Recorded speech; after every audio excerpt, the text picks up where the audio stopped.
Salut, bienvenue dans cette nouvelle vidéo, je suis hyper content de t'accueillir aujourd'hui. Alors on va parler d'un truc qui est hyper important pour les community managers qui vont sur le terrain et qui font des vidéos.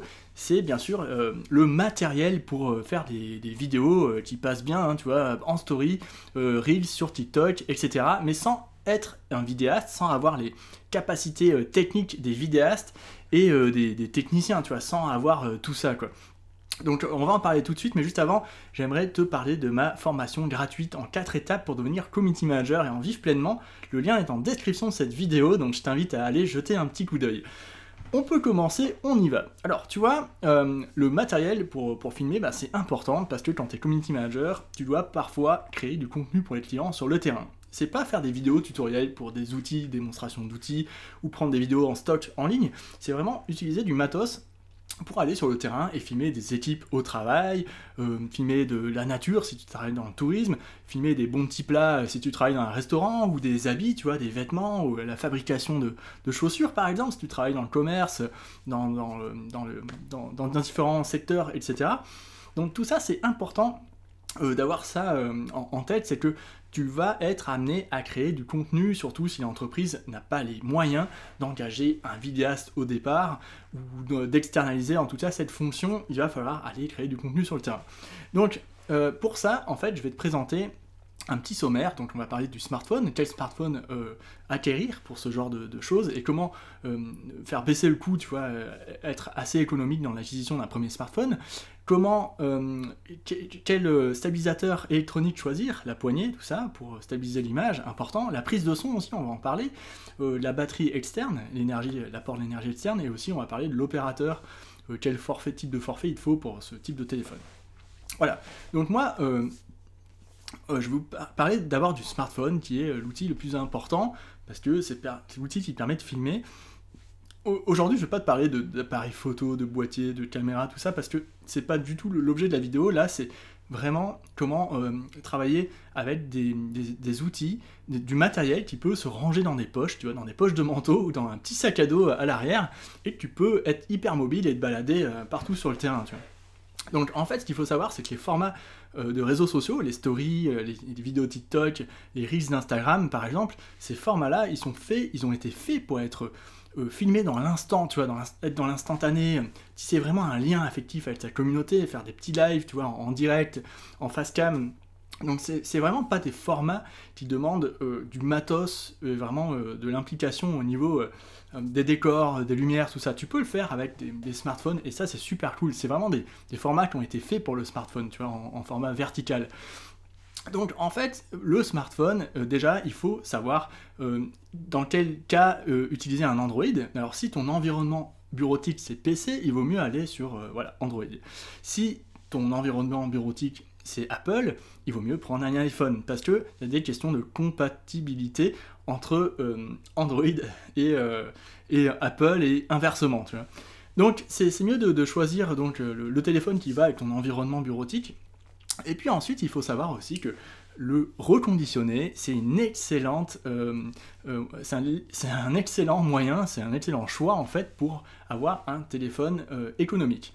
Alors, ce qui se passe, c'est que premièrement, il suffit d'aller sur les comparatifs de téléphones dans les années précédentes, tu vois, genre 2019, 2020, et regarder quels étaient les meilleurs téléphones pour la vidéo en 2019-2020. Et là, tu vas faire des découvertes, hein, tu peux voir quels téléphones étaient les meilleurs, et ensuite aller rechercher ces téléphones sur les sites d'achat en reconditionné. Et là, tu vas voir que les prix sont vraiment bas, tu vois. Tu peux trouver des excellents smartphones qui étaient vendus à plus de 1000 € en 2019, à des prix genre à moins de 400, même moins de 300 €, j'en ai vu encore tout à l'heure pour préparer la vidéo. Donc, tu vois, c'est quand même assez incroyable, tu peux faire des bonnes affaires et avoir un excellent smartphone avec une bonne capture de lumière et une bonne qualité d'image, une bonne prise de son pour moins de 400 €, et ça c'est quand même cool. Alors, le smartphone, la limite en fait de la capture vidéo d'un smartphone, c'est vraiment qu'en basse lumière, c'est-à-dire la nuit ou dans les endroits sombres, tu pourras pas faire des vidéos incroyables, ou en intérieur où il y a peu de lumière, voilà. Mais sur des formats comme la story, Reels ou TikTok, c'est pas le truc qui prime en premier, tu vois. On n'est pas sur de la belle vidéo, on n'est pas sur YouTube, donc c'est pas grave. Alors, Pour avoir une bonne image bien stabilisée, moi je te conseille également de prendre un stabilisateur. Alors un stabilisateur c'est important parce que dans certains smartphones, il y a des stabilisateurs dans le logiciel du téléphone pour stabiliser l'image, et un stabilisateur électronique c'est une espèce de poignée en fait sur laquelle tu vas fixer le smartphone avec un petit trépied ou pas, hein, ça dépend des marques, et tu vas pouvoir utiliser un stabilisateur pour stabiliser l'image. C'est important d'avoir une image stable parce qu'il n'y a rien de pire, je trouve, qu'une image qui tremblote, même si c'est pour de la vidéo style story ou reels ou quoi. C'est quand même plus agréable de regarder une image où le mouvement est fluide et tu vois, il n'y a pas de tremblement ou quoi. Donc ça c'est quand même important, même si ces formats sont faits pour être pris sur le vif, sur l'instantané, il faut y penser, tu vois. Il faut penser au confort de la personne qui va regarder ta vidéo, il faut qu'elle regarde ta vidéo le plus longtemps possible, donc il faut penser à ça quand même. Donc il y a les stabilisateurs électroniques, donc tu peux les poser un peu n'importe où, tu peux les brancher en Bluetooth avec ton téléphone, appuyer sur un bouton pour déclencher la vidéo ou la photo, donc c'est quand même assez intéressant aussi en termes de commande à distance sans toucher le smartphone. Et puis c'est des poignées que tu prends bien en main, le smartphone il est quand même bien posé, bien accroché, donc ça renforce la confiance. Après, bien sûr, il y a aussi des poignées manuelles, donc là tu peux accompagner le mouvement avec ton corps pour vraiment essayer de créer ce mouvement fluide, mais sans avoir cet effet électronique de stabilisation qui est parfait, tu vois. Donc ça dépend ce que tu veux faire, donc il faut essayer de choisir en fonction de ça. Alors je parlais de protection du smartphone juste avant, bien sûr il y a la coque du smartphone à bien choisir. Moi j'ai acheté un smartphone en 2019, un Samsung S10 que j'ai toujours actuellement, parce que la vitre en fait elle est nickel, tu vois, je l'ai jamais abîmée parce que j'ai acheté une coque de smartphone très très solide. En fait c'est une coque énorme, ça rend mon smartphone très très gros, mais je n'ai jamais cassé, même en le laissant tomber plein de fois sur du béton, sur du sol à plus d'1,50 m de hauteur, j'ai jamais cassé mon téléphone et je m'en sers toujours aujourd'hui, hein. C'est grâce à ça que je m'en sers, hein. Je l'avais acheté en reconditionné d'ailleurs en 2019 et aujourd'hui je l'ai toujours. Et je le garde parce que le capteur vidéo est toujours excellent. Voilà, donc c'est important d'avoir une coque adaptée, donc je te laisse vraiment regarder ça, il faut faire attention à ça. Ensuite, il y a le forfait téléphonique. Il vaut mieux prendre un forfait au minimum à 20 ou à 30 Go en 4G, parce que en fait, quand tu vas envoyer de la vidéo ou de la photo dans des endroits où tu n'auras pas le Wi-Fi, où tu vas faire du live par exemple, il faudra quand même un excellent forfait téléphonique là-dessus.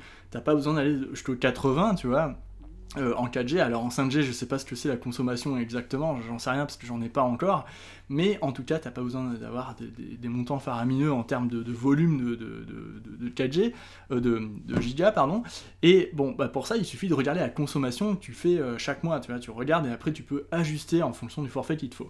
Donc le forfait il faut faire attention aussi à ce que tu prends, c'est important. Voilà, quand tu es hors de la portée d'un Wi-Fi ou quoi. Et ensuite, il y a la prise de son. Alors, la prise de son, filmer au smartphone, tu vas pas pouvoir le faire en ville, dans un environnement bruyant, où il y a plein de voitures et tout, parce qu'on va rien entendre, la personne va parler, et tu vas voir ses lèvres bouger, genre. Et ça, c'est pas terrible, tu vois. Alors, ce que tu peux faire pour ça, tu peux... Alors, il y a plusieurs solutions. Alors, si tu interviews une personne, tu peux lui mettre ton oreillette, en espérant que ton fil de smartphone soit assez long. Donc, il faut aller cadrer assez près, quand même. La personne parle dans l'oreillette, et du coup, on entend ce qu'elle dit. Ou elle peut utiliser un micro, cravate, filaire. Tu peux en trouver d'excellentes occasions sur des sites. Donc, c'est des micro-cravates qui viennent se brancher là. Et là, même si l'environnement est bruyant, on entend assez bien ce que la personne dit. Mais en tout cas, avec le smartphone, quand tu dois t'éloigner en tout cas de la personne qui parle, si elle a plus de 2 mètres du téléphone, si ton fil il va pas jusque là-bas, ça va être difficile en fait d'entendre ce que la personne dit. Il faut faire attention, il faut parfois se rapprocher, et donc le cadrage c'est un peu... Il faut faire gaffe au cadrage qui est un peu bizarre. Alors moi, le désavantage avec mon téléphone, c'est que j'ai possibilité de faire des plans très larges, mais quand je fais des plans très larges, on voit une partie du stabilisateur électronique, tu vois, dans l'image. Donc ça, c'est dommage, je trouve. Et c'est comme ça, je peux pas faire autrement, donc je suis obligé de m'adapter, en tout cas. Ensuite, la prise de son, voilà, je t'en ai parlé, faut faire gaffe au son, hein, tu pourras pas enregistrer des lives avec des personnes qui parlent, plusieurs personnes qui parlent assez loin, tout ça, là il faudra vraiment du matos de vidéaste, une régie, etc. Mais si tu veux faire des lives rapides sur Instagram, facecam, ou avec une personne qui parle en face de toi sur TikTok, c'est possible et tu peux le faire et ça posera pas de problème même en story, tu vois. Donc ça, il faut le savoir. Donc ça dépend de ce que tu dois faire avec. Et enfin, il y a l'énergie. Alors ton smartphone va peut-être consommer beaucoup d'énergie et se vider rapidement, notamment si tu travailles sur un salon ou dans un environnement pendant toute une journée à l'extérieur. Donc c'est bien d'avoir une batterie externe. Alors une batterie externe, c'est pour charger ton téléphone ou ton stabilisateur. S'il n'y a pas assez de batterie, tu peux pas le recharger. Tu vois, c'est quand même utile. Moi personnellement, j'en ai jamais eu besoin parce que c'est un cas qui s'est jamais présenté. J'ai jamais bossé plus de 3 heures en extérieur ou sur des salons. J'ai toujours pu recharger mon téléphone très très rapidement ou utiliser mon stabilisateur pour charger mon téléphone, donc j'ai jamais eu ce problème-là, mais en tout cas, il faut y penser, c'est un truc qui peut t'arriver, et quand tu bosses pour un client, tu peux pas te permettre de dire « Oups, j'ai plus de batterie, le téléphone s'est coupé, il faut que je le recharge et on verra dans une demi-heure », tu vois, c'est juste pas possible, donc il faut vraiment faire attention à cet aspect-là également. Voilà, j'espère que cette vidéo t'a donné des bons conseils pour choisir ton matériel pour filmer si tu es community manager de terrain, ou dans la restauration, ou dans un commerce, ou dans n'importe quel secteur. Et je t'invite aussi à checker le lien vers ma formation gratuite en 4 étapes pour devenir community manager et en vivre pleinement, en description sous la vidéo. Je te souhaite une bonne journée et à très vite, salut!